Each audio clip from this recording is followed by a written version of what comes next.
Hello everyone. Welcome to Impulse. Group 16, group 17, नंतर आता आपण बघूया ग्रुप 18.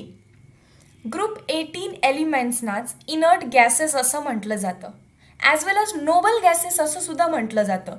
सो जर असा क्वेश्चन आला, group 18 elements are called, properly option read करा.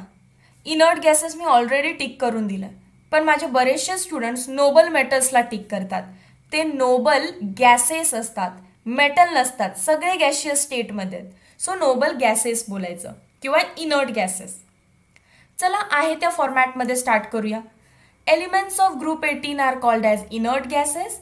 इनर्ट म्हणजे दे डू नॉट रिॲक्ट. का नाही रिॲक्ट करत? कारण ते झिरो व्हॅलंट आहेत, त्यांची व्हॅलन्सी झिरो आहे, त्यांचं ऑक्टेट कम्प्लीट आहे, त्यांना बिलकुल इलेक्ट्रॉन घेण्याची किंवा देण्याची गरज लागत नाही. They are called as zero valent. त्यानंतर आपण एलिमेंट्स पाठ करत होतो, neon, argon, krypton, xenon, radon. पण याआधी कोण असतं? आपला हिलियम. त्याला विसरायचं नाही, त्याचा ॲटॉमिक नंबर 2 आहे. सो हिलियम इलेक्ट्रॉनिक कॉन्फिग्युरेशन सगळ्यात simple 1s2, then neon, then argon, then krypton, then xenon, then radon. निऑनचं किती आहे रे? 10. मग त्याच्यामध्ये +8 इट बिकम्स 18, +18 36, +18 54, +18 प्लस लास्टला 32, +32ने 86. त्याच्यानंतर इलेक्ट्रॉनिक कॉन्फिग्युरेशनचा जो मी तुम्हाला फॉर्मॅट शिकवलाय तोच. कसं लिहायला सांगितलेलं? पहिला सगळे इनर्ट गॅस लिहून घ्यायचे, helium, neon, argon, krypton, xenon. बघा तेच केले आपण, helium, neon, argon, krypton, xenon. Then 2s2 2p, 3s 3p, 4s 4p, 5s 5p, 6s 6p. After that तिसऱ्याला 3D लावायचा, 1 2 3, 3D चालू केला. त्याच्यानंतर 4D, त्याच्यानंतर 5D.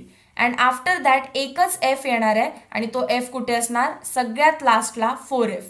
General electronic configuration octet complete असल्यामुळे NS2 NP6. D दिसले की 10 भरायचे, F दिसले की 14 भरायचे. That's it. इलेक्ट्रॉनिक कॉन्फिग्युरेशनचा फॉर्मॅट सेम आहे. ॲटॉमिक नंबर सुद्धा पाठ करण्याची हिंट तीच आहे, 8 18 18 32. ऑकरन्स हे सगळे फ्री स्टेटमध्ये ऑकर करतात. म्हणजे हिलियम तुम्हाला ॲज इट इज असा गॅशियस स्टेटमध्ये बघायला भेटेल नॅचरल गॅसमध्ये. अर्गॉन तुम्हाला ॲटमॉस्फिअरमध्ये अबंडंटली त्याचं एक्झिस्टन्स आहे, आत्ता आजूबाजूला आहे. त्याच्यानंतर निऑन, पिच ब्लेंड, मोनाझाईट, क्लिवाईट यासारख्या एलिमेंट्समध्ये असतो. अर्गॉन आत्ताच सांगितलं अबंडंटली प्रेझेंट आहे. क्रिप्टॉन अर्थ ॲटमॉस्फिअरमध्ये आहे. झेनॉन रेअर आहे element. And radon is a radio active and a rare element. पण हे मोनो ॲटॉमिक आहेत कारण ते कोणासोबतही रिॲक्ट करत नाहीत, ते फ्री स्टेटमध्ये आपल्याला भेटतात. Atomic properties same from top to bottom. Atomic size increases from left to right. From left to right आपण असं म्हणत होतो की इट डिक्रीजेस, पण कुठेपर्यंत? फक्त फ्लोरीनपर्यंत ती डिक्रीज होते. आणि निऑनला ती परत वाढते कारण त्याची ऑक्टेट कम्प्लीट आहे, तर त्याचा न्यूक्लियस त्याला जास्त खेचत नाही, इफेक्टिव्ह न्यूक्लिअर चार्ज तिकडे नाही आहे. त्यामुळे तुम्ही असं लिहू शकता, carbon, then nitrogen, then oxygen, then fluorine. इथंपर्यंत तुमची ॲटॉमिक साईजची ट्रेंड अशी आहे, कार्बनची जास्त, देन नायट्रोजनची, देन ऑक्सिजनची, देन फ्लोरीनची. पण या सगळ्यांपेक्षा जास्त माझा निऑन असणार आहे. Inert gases have largest atomic radius of the period. Ionization enthalpy एखाद्या गॅशियस ॲटमच्या आउटर मोस्ट ऑर्बिटमधून इलेक्ट्रॉनला बाहेर काढायचं आहे, तर आतमध्ये एनर्जी दिली पाहिजे. So atom absorb the energy, त्याच एनर्जीला आयोनायझेशन एनर्जी म्हणतो.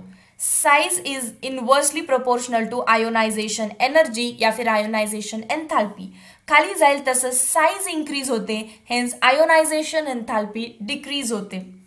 इथे सुद्धा फ्रॉम लेफ्ट टू राईट जसं तुम्ही जाल तसं आयोनायझेशन एन्थॅल्पी इन्क्रीज व्हायले. अँड सगळ्यात जास्त निऑनची आहे, बिकॉज निऑन इज इनर्ट. तो सहजासहजी आपला इलेक्ट्रॉन देणार नाही, खूप सारी ताकद लावावी लागेल तुम्हाला. अँड हेन्स निऑनचे आयोनायझेशन एन्थॅल्पीच्या व्हॅल्यूज हायर आहेत. इलेक्ट्रोनिगेटिव्हिटीला डायरेक्ट कट करा. इनर्ट गॅसेसची इलेक्ट्रोनिगेटिव्हिटी आपण स्टडीज करत नाही, because they don't have tendency to attract the share pair of electron. Electron gain enthalpy, very important concept बघा. गॅशियस ॲटममध्ये आपल्याला इलेक्ट्रॉनला आतमध्ये बसवायचे, बाहेरून इलेक्ट्रॉन आतमध्ये बसवायचे, पण याची ऑक्टेट कंप्लीट आहे. सो ग्रुप 18 मध्ये तो रेजिस्ट करतो, इलेक्ट्रॉनला आत येऊ देत नाही.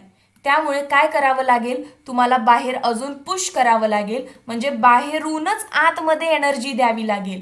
अगेन इथं काय झालं, फॉर द फर्स्ट टाइम असं होतंय की ॲटम ॲब्सॉर्ब एनर्जी ॲज वेल ॲज तो इलेक्ट्रॉनला पण आत घेतोय. सो ॲब्सॉर्ब करतोय, म्हणजेच या केसमध्ये इलेक्ट्रॉन गेन एन्थॅल्पीच्या व्हॅल्यूज पॉझिटिव्ह आहेत. अँड सो मी इन्क्रीज डिक्रीज असा वर्ड यूज करू शकते.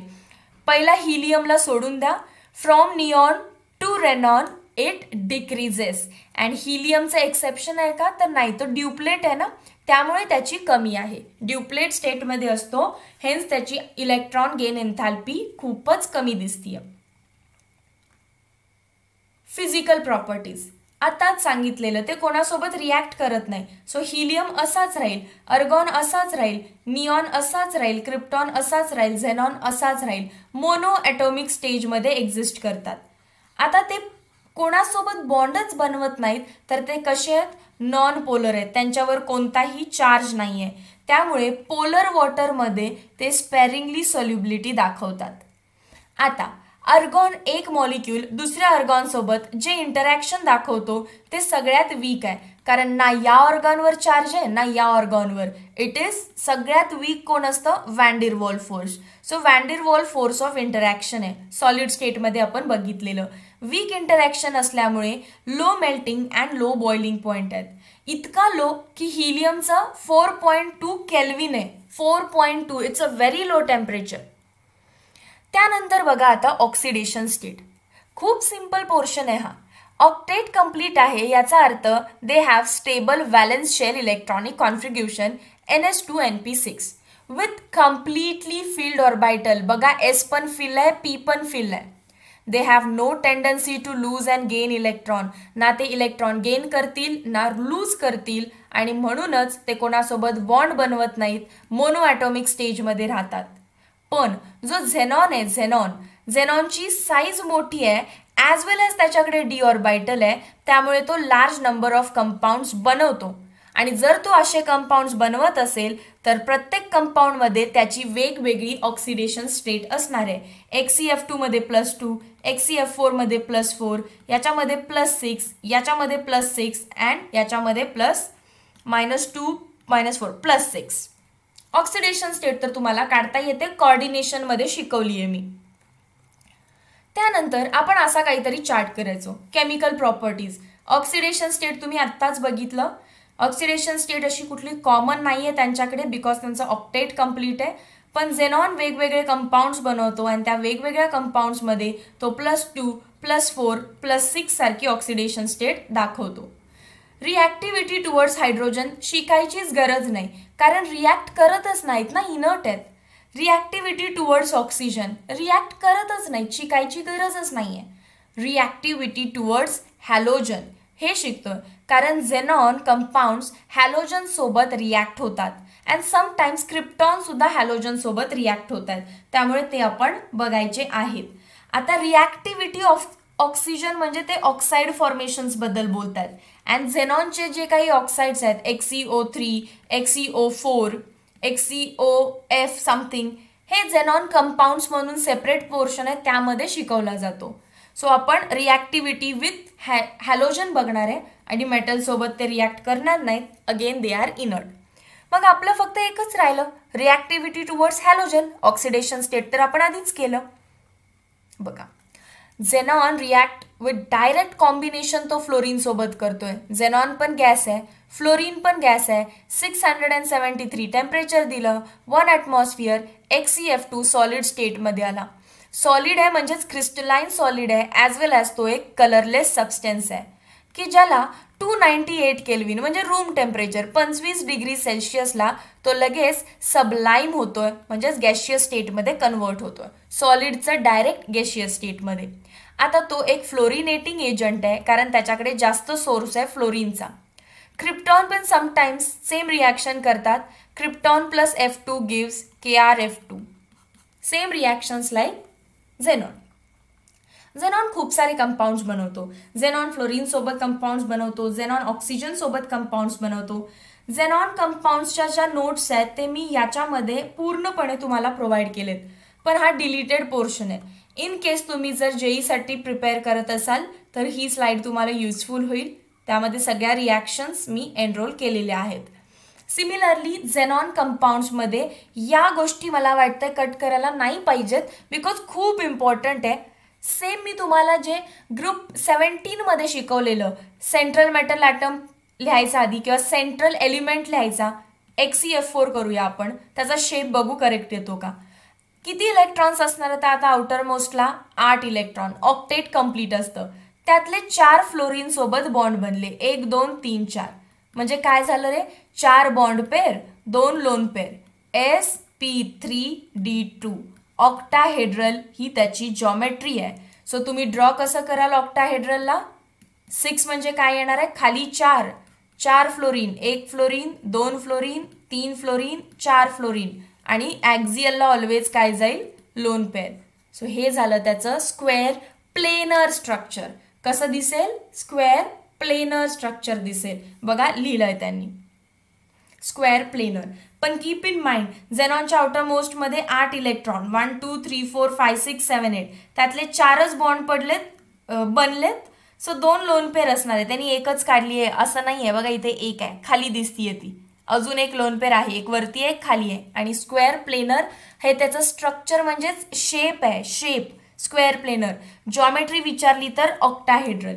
जे हिंट शिकवलेत, ही जी मेथड शिकवली आहे त्या मेथडने हे सगळे कंपाऊंड्स ट्राय करायचे आहेत as a part of homework. आणि हे सगळे आन्सर मॅच होतातच, काही डाऊट येणार नाही तुम्हाला यामध्ये. This is the end of very lengthy but very beautiful chapter elements of group 16, 17 and 18. चलो लेवल 1, लेवल 2 करूया आणि या सगळ्या कन्सेप्टचं ॲप्लिकेशन करून घेऊ.